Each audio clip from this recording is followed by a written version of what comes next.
Pratap classes YouTube channel पर आप सभी का हार्दिक स्वागत है। कल हम राव दुहड़ जी के बारे में पढ़ रहे थे। राव दुहड़ जी के बारे में मैंने आपको बताया था।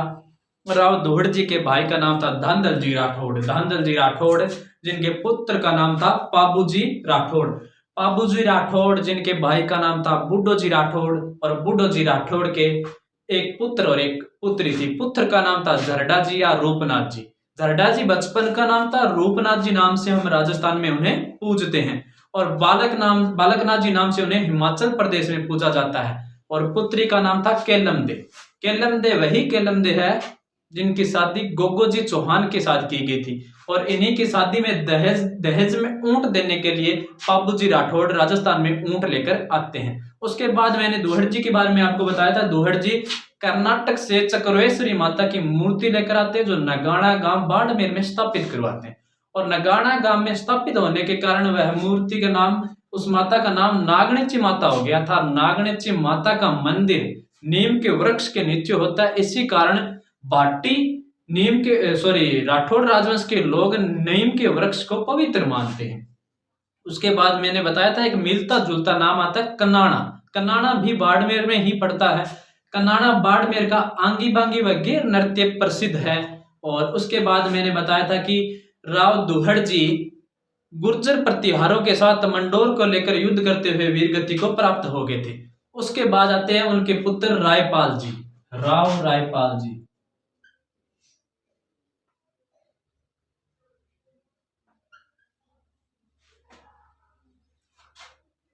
1309 से 1313, ये समय है राव रायपाल जी का। रायपाल जी क्या करते हैं, ये दुहड़ जी के पुत्र है। किसके पुत्र है? राव दुहड़ जी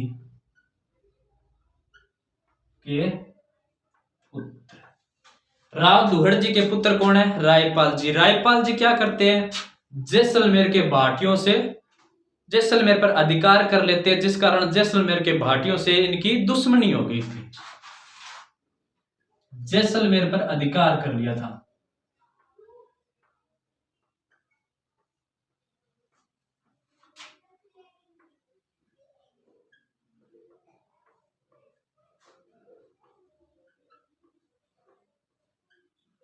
जैसलमेर पर अधिकार कर लिया था। इसी कारण जैसलमेर भाटियों से इनकी दुश्मनी हो गई थी।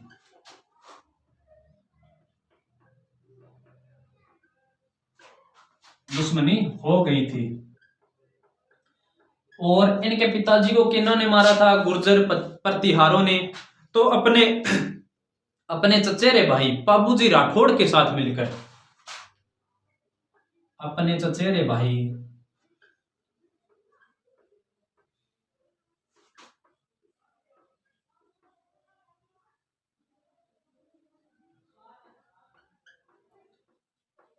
पाबूजी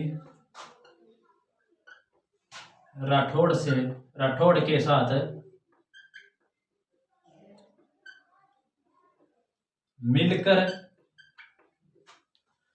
प्रतिहारों को पराजित किया।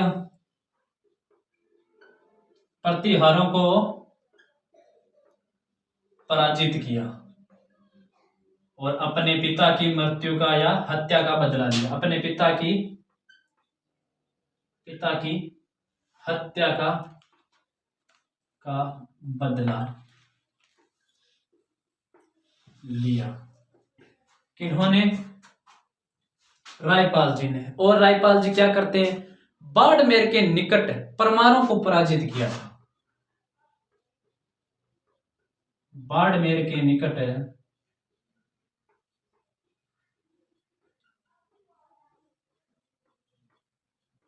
परमारों को पराजित किया।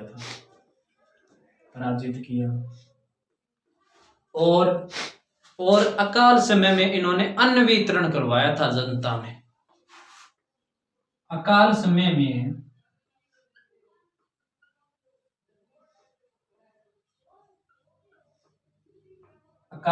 में अन्न वितरण करवाया। अकाल समय में अन्न वितरण करवाया और भाटियों व तुर्कों की संयुक्त सेना के साथ लड़ते हुए वीर गति को प्राप्त हो गए थे। कौन? राव रायपाल जी। भाटियों व तुर्कों की संयुक्त सेना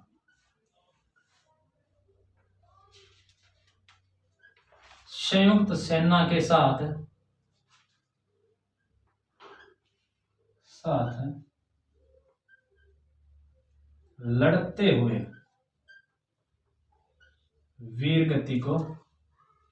लड़ते हुए वीर गति को प्राप्त हो गए।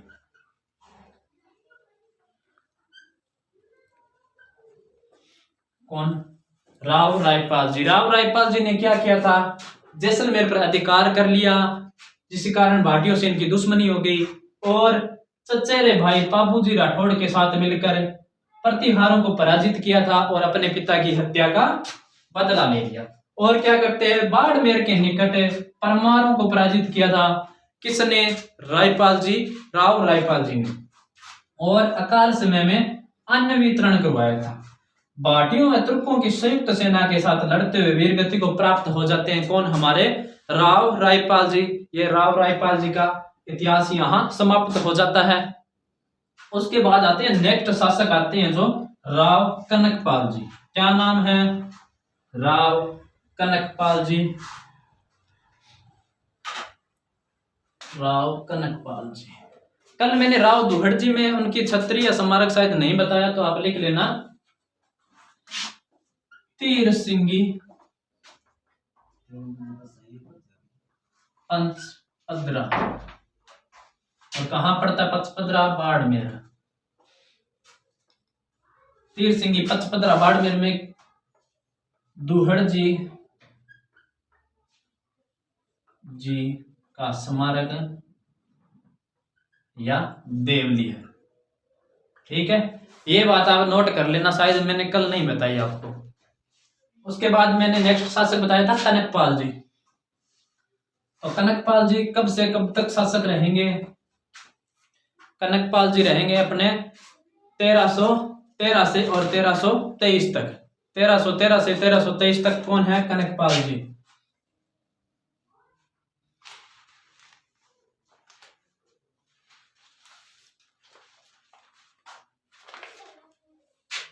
तेरह सौ 1323 तक कौन है?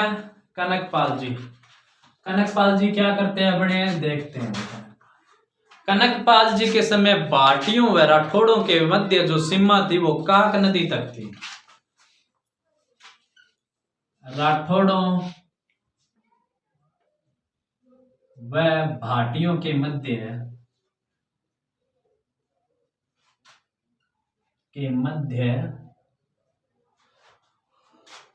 सीमा कहां तक थी? काक नदी तक थी। यहां तक इन दोनों की सीमा आपस में मिलती थी। कनकपाल जी पर तुर्कों व भाटियों की संयुक्त सेना ने आक्रमण कर दिया था। कनकपाल जी अपने बड़े पुत्र भीम के साथ लड़ते हुए रामा गांव में शहीद हो जाते हैं।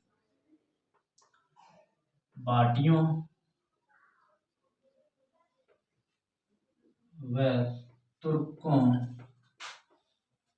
की संयुक्त सेना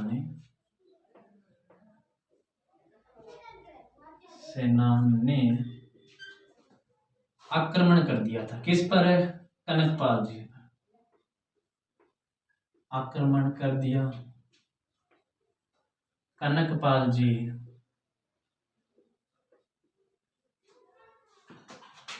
इस युद्ध में अपने बड़े पुत्र भीम के साथ, पुत्र का क्या नाम था? भीम के साथ रामा गांव में, गांव का क्या नाम है? रामा गांव में लड़ते हुए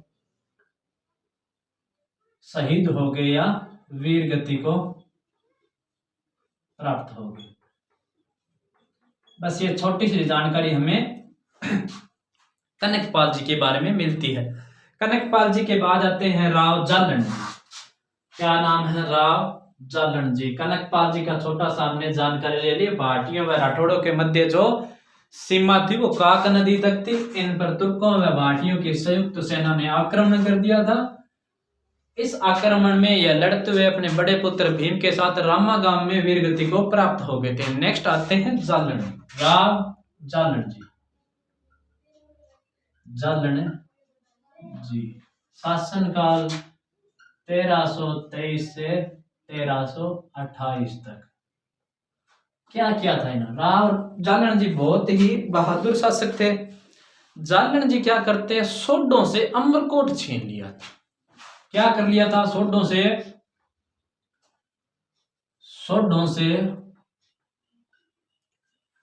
अमरकोट छीन लिया था। अमरकोट कहां पड़ता है? पाकिस्तान में। अमरकोट छीन लिया था किसने? राव जालन जी ने।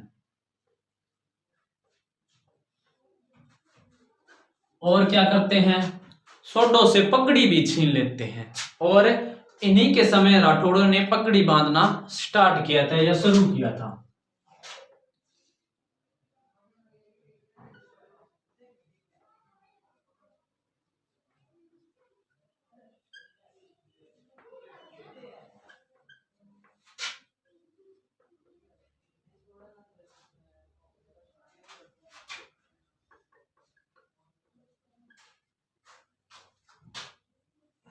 इन्हीं के समय राठौड़ों ने पगड़ी बांधना शुरू किया था। इन्हीं के समय राठौड़ों ने पगड़ी बांधना शुरू किया था। सोडे कौन से सोडे भाई? बेकिंग सोडे। क्या सोडे? वो सोडे थे जहां रामदेव जी परनाया, बाबूजी राठौड़ परनाया, रामदेव जी परनाया, नेतल दे घरे। नेतल दे पिताजी रो नाम दल्ले सिंह सोडा। और बाबूजी जट परनाई जा, बाबूजी कठ परनाई जा, बाबूजी परनाई जा अमरकोट। और बाबूजी भी सोडा ने घरे परनाई जा। तो बाबूजी की पत्नी का नाम आवे सुप्यार दे या फुल्लम दे। और बाबूजी के जो ससुर जी का नाम हो सूरजमल। यानी कि या तो सूरजमल का कोई वंशज होगा जहां पगड़ी छीनी है, या फिर दल्ले सिंह का कोई वंशज होगा जो जालन जी बागुनु सोडा गुनु पगड़ी छीन ली। और आगे चलकर जालन जी ने हाजी मलिक सुल्तान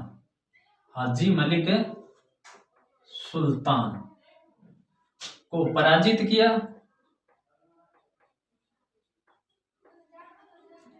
किया। वह मुल्तान पर अधिकार कर लिया था। किसने?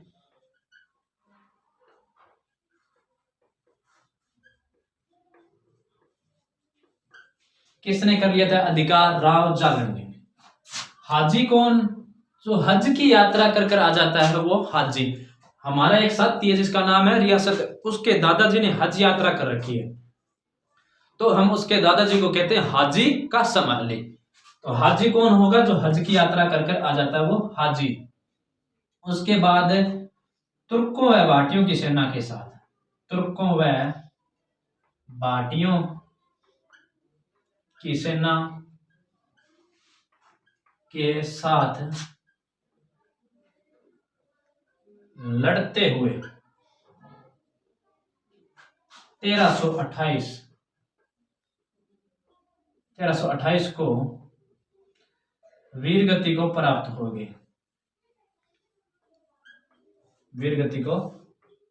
गए।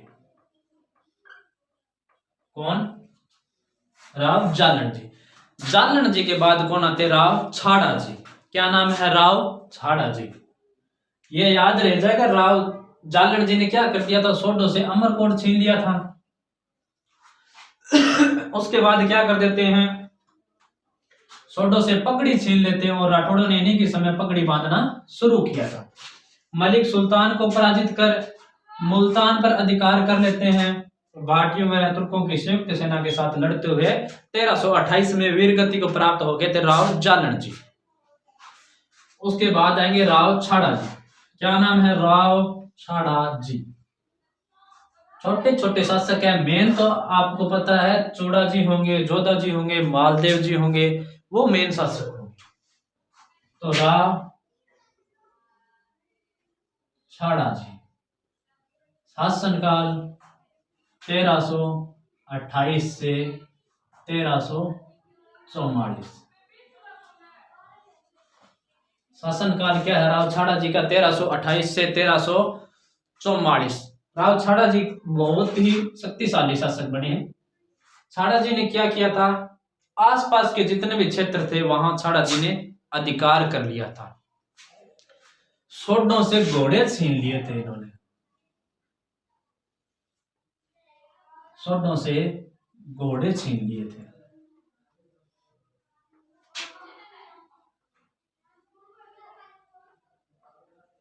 यानी बहादुर तो बहुत था। कोई पगड़ी छीन लिए हो, कोई जगह खोस ले हो, कोई घोड़ा खोस ले हो, ठीक है, कोई भैंस भूस को नहीं बे और खोस गया वहां। तो राठौड़ से घोड़े छीन लिए थे।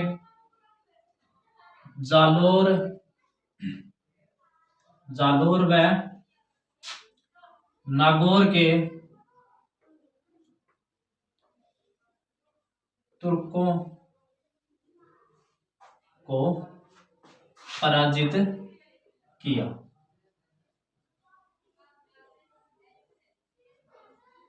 तुर्कों को पराजित किया और जैसलमेर के भाटी को पराजित कर राजकुमारी से शादी कर ली थी।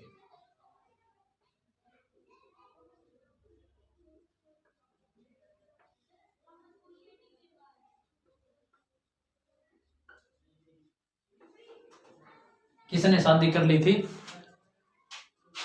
राव छाड़ा जी ने। और सोनगरा व देवड़ा चौहानों की संयुक्त सेना ने, सोनगरा व देवड़ा चौहानों की संयुक्त सेना ने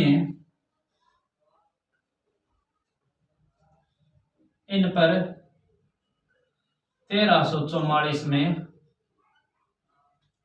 आक्रमण कर दिया था। आक्रमण कर दिया। इस आक्रमण में लड़ते हुए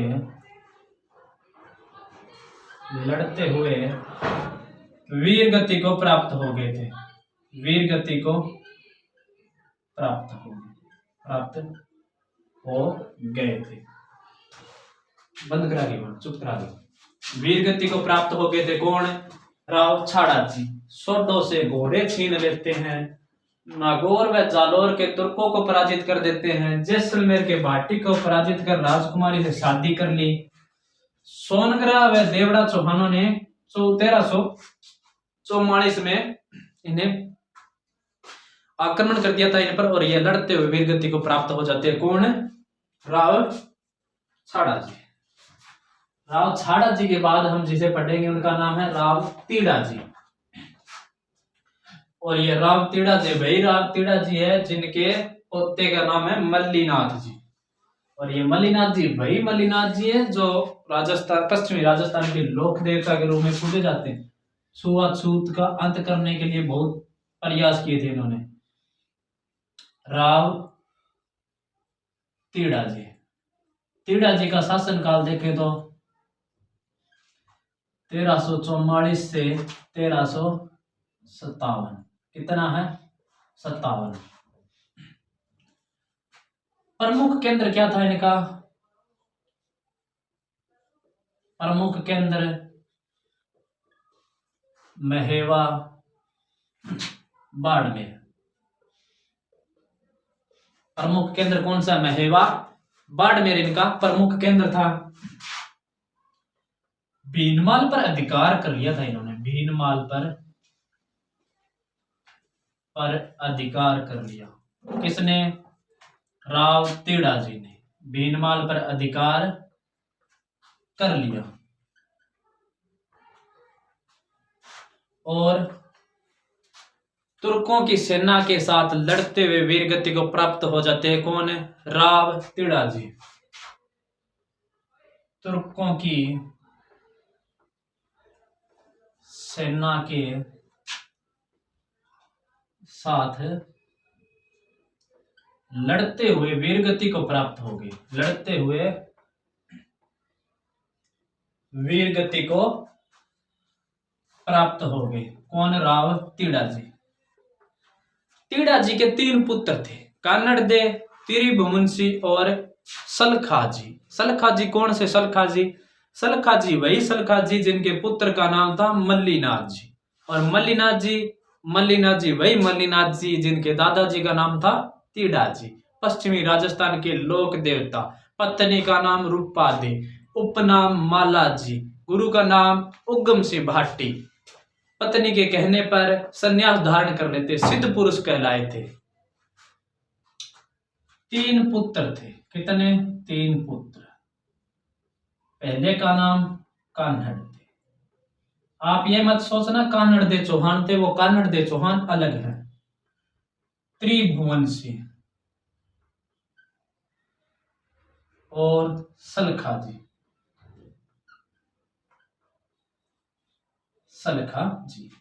कान्हड़ दे 1-2 दिन शासक बनता है, इतने में इनकी मृत्यु हो जाती है।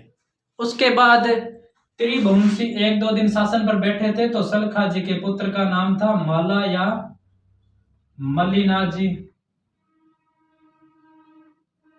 मल्लीनाथ जी ने आक्रमण किया और इन्हें मार दिया।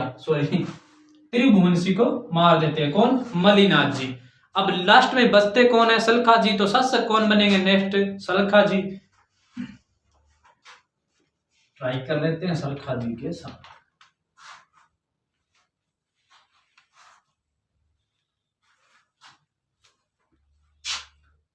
सलखा कब तक? राव सलखाजी 1357 से 1374 तक। कौन रहते हैं? राव सलखाजी। शुरू के समय ये इनके पिताजी के समय इन्हें मुसलमानों ने बंदी बना लिया था, बहुत ही मुश्किल से इन्हें छुटाया गया। और इनके पास गोपनी बाड़मेर की जागीर थी, बाड़मेर की जागीर थी।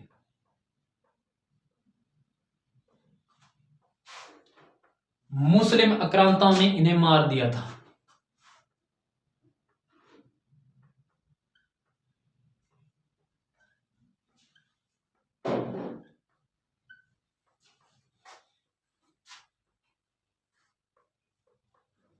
अचानक आक्रमण किया, आक्रमण कर मार डाला। किसने? मुस्लिम आक्रांताओं ने। राव सलखाजी के कितने पुत्र थे? 4 पुत्र और 1 पुत्री। 4 पुत्र प्लस 1 पुत्र। पुत्री का नाम विमला और शादी जैसलमेर भाटियों से, जैसलमेर भाटी से। 4 पुत्र थे, माला या मल्लीनाथ जी, माला या मल्लीनाथ जी, और राव मल्लीनाथ जी हो गए, जेतमल हो गया,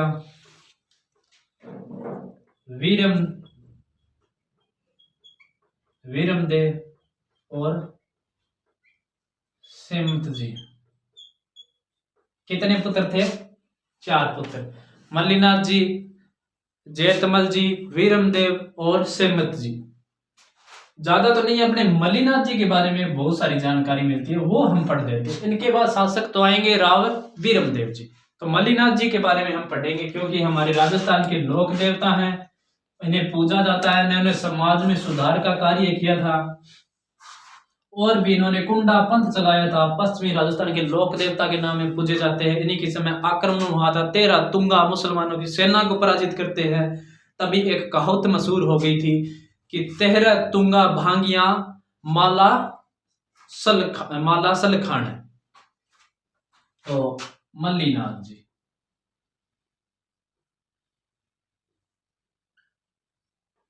मल्लीनाथ जी जन्म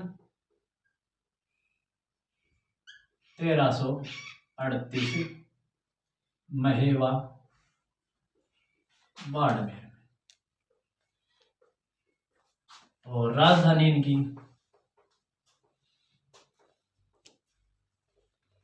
मेवा नगर नाकोड़ा बाड़मेर। और पत्नी का नाम, पत्नी इनकी है रूपा दे। ये लोक देवी थी, रूपा दे लोक देवी। दोनों ने मिलकर समाज सुधार का कार्य किया था, छुआछूत का अंत करने की कोशिश की थी, मतलब पूरे अग्रसर रहे थे इस काम में। तो पति पत्नी ने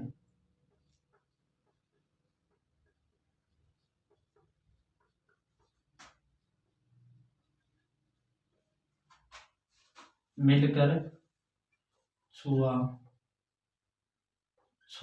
के अंत का प्रयास किया।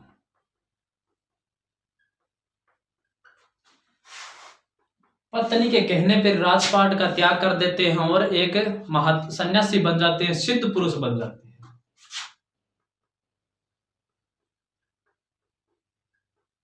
कहने पर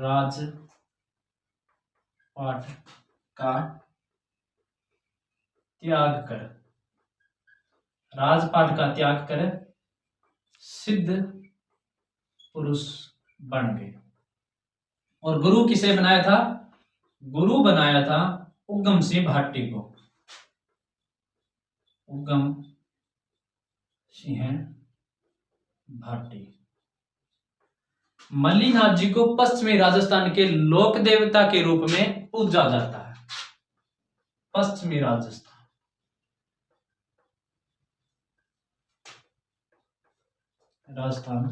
के लोक देवता के रूप में पूजे जाते हैं। कौन? मल्लीनाथ जी। मल्लीनाथ जी पश्चिमी राजस्थान के लोक देवता के रूप में पूजे जाते हैं।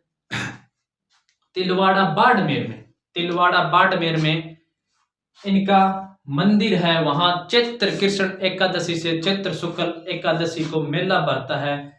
मल्लानी नस्लों का क्रय विक्रय किया जाता है। तो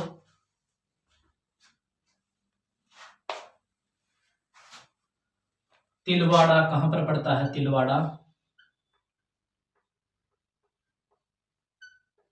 बाड़मेर में मल्लीनाथ जी का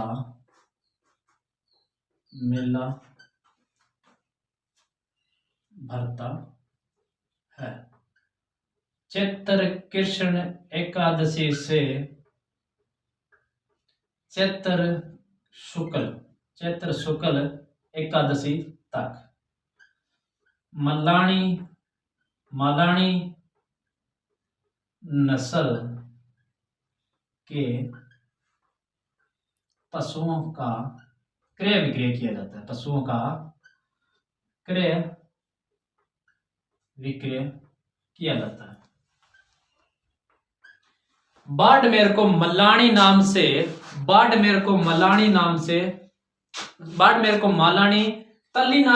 मल्लीनाथ जी के नाम के कारण ही कहा जाता है, यानी कि इन्हीं के नाम पर बाड़मेर का नाम मालानी पड़ा था। मालानी पड़ा। और ये जो मेला भरता है ना, मेला लूणी नदी के तट पर। कहां पर? लूणी नदी के तट पर। बात कब की है? 1378 की। 1378 में दिल्ली सुल्तान फिरोज शाह तुगलक, दिल्ली का सुल्तान कौन था? फिरोज शाह तुगलक। 1378 दिल्ली सुल्तान फिरोज शाह तुगलक। दिल्ली का सुल्तान कौन है? फिरोज शाह तुगलक है। और इन्होंने मालवा का प्रशासक निजामुद्दीन को नियुक्त कर रखा था। किसका? निजामुद्दीन को। और निजामुद्दीन को मालवा का शासक नियुक्त कर दिया।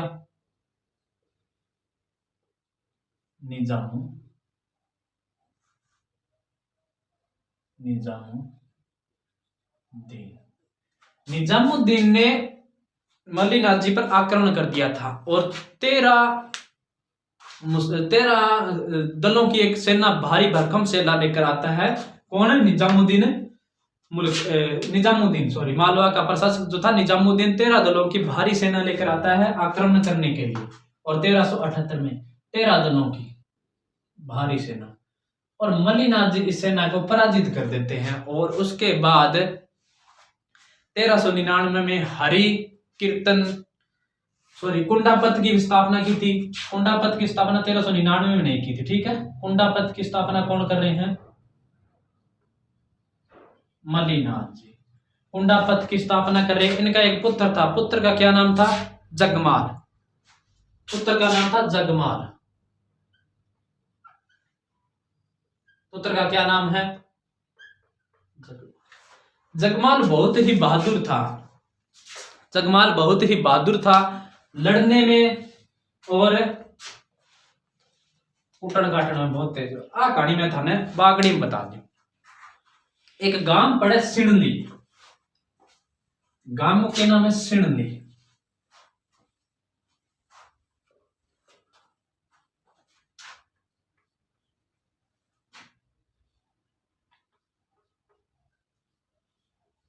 सिणली गांव में 140 कन्या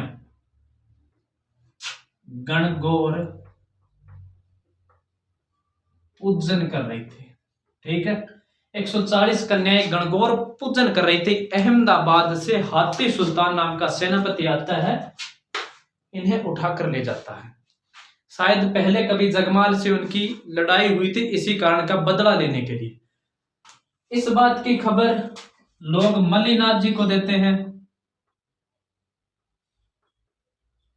मल्लिनाथ जी को देते हैं और मल्लिनाथ जी युद्ध की तैयारी में लग जाते हैं और सेना लेकर चलने ही वाले थे, तभी जगमाल की एंट्री हो जाती है। और अब स्थानीय सारी कहानी बढ़िया तरीके से बागड़ी में समझाऊंगा, नहीं समझ में को नहीं। जगमाल मतलब एक तो बदमाश हो, पूछो ना। मतलब घरे से कोई रोटी को पूछ ले तो नहीं तो गड़ पड़ जान। तो मतलब कुटन काटन में तो कोई कोनी हो। एक दिन तो चाचा वीरम देव ने पकड़ के 5 हाथ रख दी। एक तो खतरनाक हो भी भूता नहीं लिया। एक दिन भूता ने मतलब अच्छा नहीं रहा टिका के भूता ने रेल बना दी। क्या होती भूता ने मतलब गली गली बजा दिया। भूत लास्ट हो जाके जगमाल बेली पो कर लिया। कहता जदी जरूरत है मैं आवांगा, आज छोड़ दे। जगमाल का ठीक है। जगमाल आ बात भी की, बाकी मैंने जरूरत तो कौन पड़े, लेकिन ठीक है। जगमाल के आ गयो। मल्लिनाथ जी ने बैठो घरे, बुढ़ा हो गया, युद्ध करने मैं जाऊंगा। मल्लिनाथ जी कहे तू रहन दे, जय राम है तने कहीं राम राम ही कर दी तो तू 20 आगे लड़ जाए और आ कहानी भूल जाए। जगमाल का ना मैं जाऊंगा। ठीक। जगमाल जी क्या चलो सेना ले लो, भाला तलवार चलो गोप देंगा लिया रानी रिया रुपया। फिर आने कोई सेनापति समझाया कि इं किया गोप देंगा। अहमदाबाद की राजकुमारी है, नाम है गिंदोली। क्या नाम था? गिंदोली। इनकी सेवा में लगा रखी छोरियां, जेड प्लस है इंगार बार कर। जगमाल का तो क्या करा का योजना बनावागा। योजना बनाई जाती है हमारे राजस्थान में मालानी नस्ल के घोड़े प्रसिद्ध। कौन से घोड़े? मालन। सारा का एक घोड़ा ले चला व्यापारिक रूप में चलागा पट्टा देखागा स्कीम बनावागा। फिर थोड़ी बहुत जानकारी मिली भी पट्टा कोई दरगाह है पट्टा शुक्रवार की गिंदोली मत्थो टेकन जावे तो बी टेम्पिंग साथ कोई सैनिक को नहीं, सिर्फ एक अपनी कन्या ही हुआ। अन कन्या ने बड़ा बढ़िया काम धंधा लगा रखी, मतलब कदी वेली बैठी कोई काम तो कनी मोबाइल में चला लियो, कदी ओ हेयर स्टाइल कर लियो, क्या ओ करो वो एक के बोले भी ने पग क्या का फाबो के बेरो कोनी मेरे तो समझ में कोनी वो अटे सिर पर थे बड़ी चीड़ दे नी मोटी बटोड़ो सो कदी बहुत स्टाइल बनवावे, कदी का चा बनाओ और मैगी बिस्कुट भुजिया अड़ंग बड़ंग मतलब काम धंधा लगाए राखती बेचारी। जगमाल चालियो घोड़ा लेगी। अब घोड़ा तो बोले 30,000 को बेचना तो आको नहीं पड़का 3 लाख हो, 3 लाख हो लिया कौन? जगमाल की ना टिकन ला रहे हो बिस्वतवार का शाम नहीं जाके आपको देरो के शुक्रवार के दिन का आई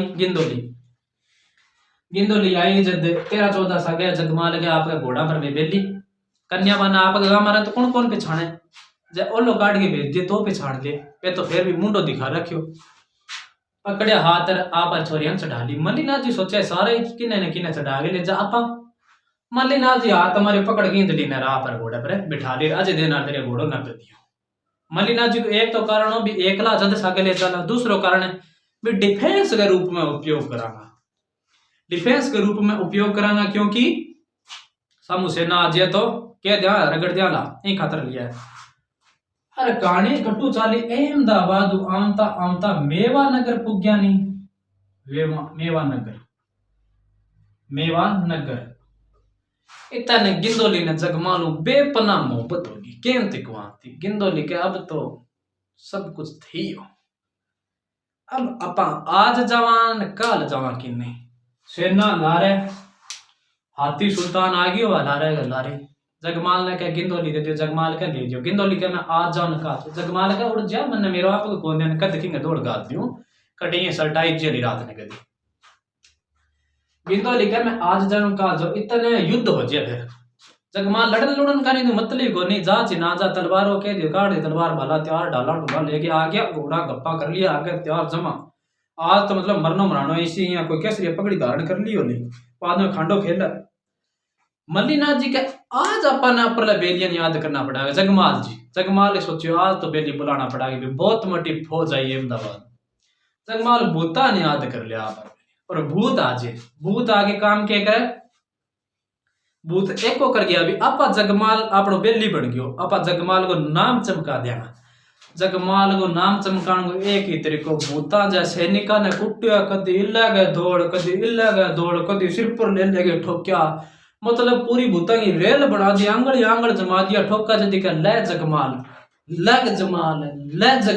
टिका के मैं रेल बना दी मतलब सेना जे छुटकी को दी दरिया गलियां में राह गोला दिया डाला ढूला झंडा बटी पड़ गया गमे पुग्या नहीं अहमदाबाद आ पर तो गया क्या के बात यहाँ कदी कौन कुटीज गया इसो के कुटियो था ने जद बाने समझावा पूछना जगमाल मारियो अब इतनी मोटी सेना ने घर गा पूछे बोई क्या जगमाल